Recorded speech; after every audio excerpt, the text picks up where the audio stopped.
భర్తని చంపేసి నైట్ అంతా ఫోన్ వీడియోలు చూస్తుందంట ఒక ఆమె. ఏం జరిగిందంటే ఆంధ్రప్రదేశ్ గుంటూరు జిల్లాలో జరిగింది.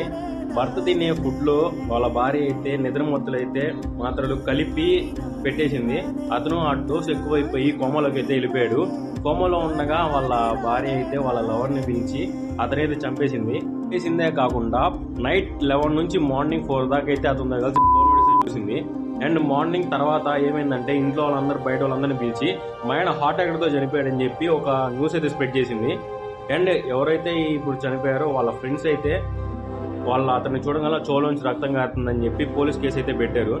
పోలీస్ ఇన్వెస్టిగేషన్లో తెలిసింది ఏంటంటే పోస్ట్ మార్టంలో అతన్ని ఊపిరాడనీయకుండా చంపేశారని చెప్పి పోస్ట్ మార్టం తెలిసింది. అండ్ పోలీస్ అయితే ఎంక్వైరీ చేశారు. దాని తర్వాత ఆమె అయితే నిజమైతే ఒప్పుకుంది, నేనే ఇట్లా చంపేశానని చెప్పి. ఉంటే ముందు చెప్పండి, కానీ మీరు ఇట్లా చేయడం అయితే చాలా రాంగ్ అనమాట. మీరేమనుకున్న కింద కామెంట్